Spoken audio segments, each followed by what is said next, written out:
Well, as the ceasefire holds in Gaza, all eyes are now set on Egypt as it hosts an international peace summit in the Red Sea resort city of Sharm el-Sheikh on Monday.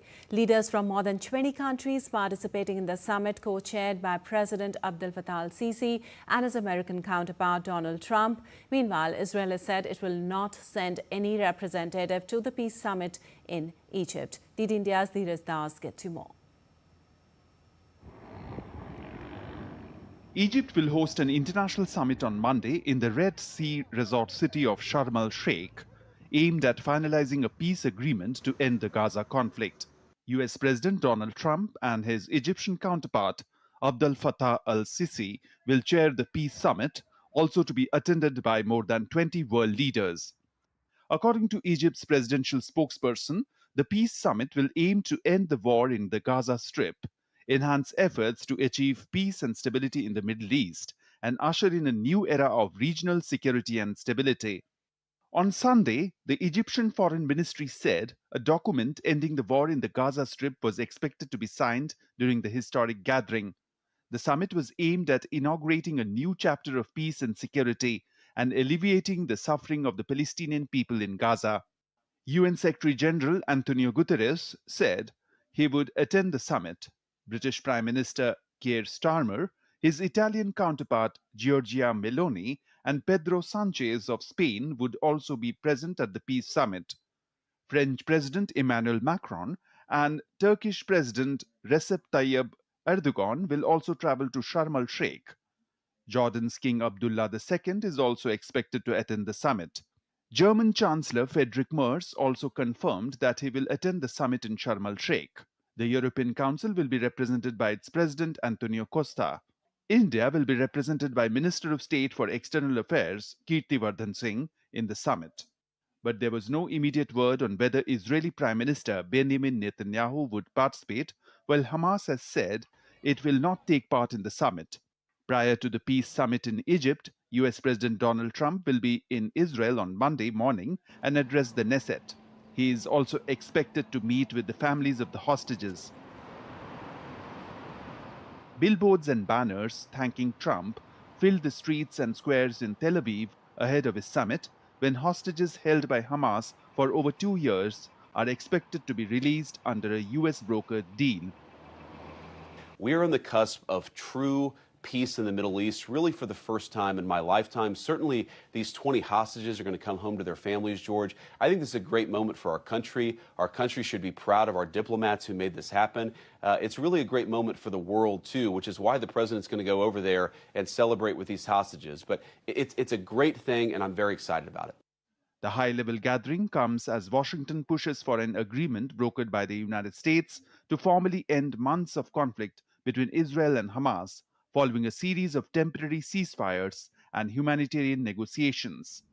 The Sharm el-Sheikh summit could mark a turning point if the proposed deal is signed, potentially paving the way for post-war reconstruction and renewed diplomatic engagement across the West Asia region. Dheeraj Das's report for DD India. Well, also US President Donald Trump embarked on a high-stake peace trip to Israel and Egypt, declaring the war is over in Gaza. The war is over. The war is over, okay? You understand that? Everybody wants to be a part of it. I've had calls from all of the leaders of countries, they all want to be a part. I mean, the leaders themselves, they're not going to send somebody, they want to be a part of it. While speaking in a televised address on Sunday evening, Israeli Prime Minister Benjamin Netanyahu said he hoped the captives' release would be a moment of unity for the country despite controversy over his handling of the conflict. אזרחי ישראל, אחיי ואחיותיי, זהו ערב. This is an emotional evening, an evening of tears, an evening of joy, because tomorrow our children will return to our borders. Tomorrow is the beginning of a new path, a path of rebuilding, a path of healing, and I hope a path of united hearts. We achieved tremendous victories, victories that amaze the whole world, and I want to tell you, wherever we fought, we won. But at the same time, I must tell you, the fight is not over. Very large security challenges still lie before us. ואני מקווה שגם בתקופה שבפתח יש לנו את כל הסיבות לשים אותן בצד. And for more on this, we have Shubhendu Ghosh joining us. Well, Shubhendu, given the fragile nature of the ceasefire and Israel's decision not to attend the upcoming peace summit in Egypt, what are the implications for the broader peace process in the region and where most of the leaders, world leaders, are now attending? Good morning, Lipakshi. This is indeed a historic opportunity at the hands of Gaza, of Hamas, Israel, and all key stakeholders led by the United States to take at least one important step towards achieving some kind of peace and ceasefire in the region. Just 7th of October, a few days ago, this conflict, Israel-Hamas conflict, completed 2 years. There's been unimaginable suffering. The 48 hostages who are supposed to be released today, many of them, in fact, are dead. Their mortal remains are going to be handed over. Some 20 of them are expected to be crossing over the border. So in that sense, it is a day that the family of the hostages have been waiting for 2 years to happen. It seems much closer now. For Gaza as well, some 2,000 prisoners, detainees are going to be released. So a lot of people will get to go home. And in that sense, it's a first optimistic, positive step towards a certain semblance of peace in the region. We know that Gaza in particular, it's been turned into a wasteland. There's great degree of reconstruction work that needs to be done. 8 convoys have started coming in. But with 2 years of conflict, infrastructure, the basic essential supplies have all been destroyed. So in that sense, the reconstruction work is significant. Winters are also approaching, but this is a very important first step. And we see that the international community led by United States is going to be heading, President Trump is going to be heading that peace summit that takes place today. First, if you look at the chronology, first the hostage release will take place. President Trump is going to be in Israel, perhaps even engage with the hostages who are going to be returning home and thereafter. And the deadline for that is about 12 noon local time in Gaza, which in Indian time would be about 2:30 in the afternoon. That's the deadline. So the hostage release has to happen before that. Post the hostage release, this summit will take place led by the United States. International community has a key role to play. We know that prime ministers from different countries, representatives, India's representative is also going to be present at that peace summit in Sharm el-Sheikh. Expectations are great. Very important first step towards achieving peace in the region.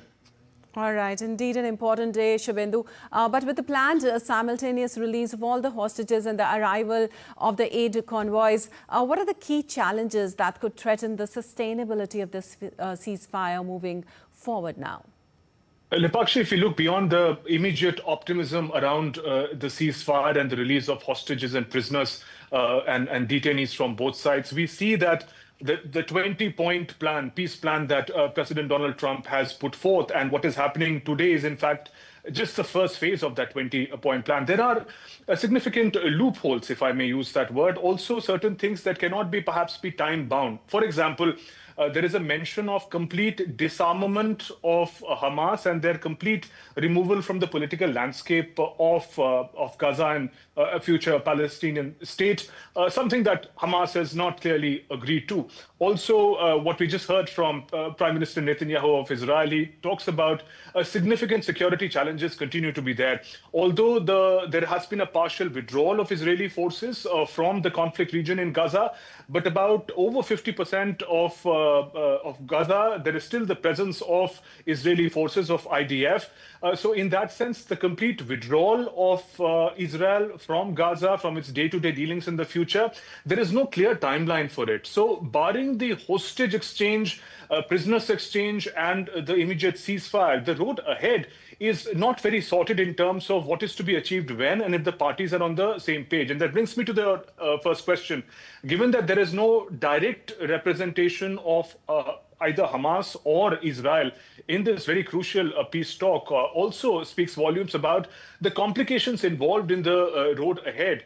And we know that in the past, attempts at peace have been marred with immediate escalation of violence. So one is hoping that something similar would not happen this time over. But what happens in this peace summit and the manner in which the key stakeholders, namely Hamas and Israel, respond to those key takeaways is going to determine how complex or how organized the road ahead is going to be. Absolutely. What happens at the peace summit is very, very important out today, and we'll come to know a lot by today evening. Thank you so much, Shubhendu, for all those details.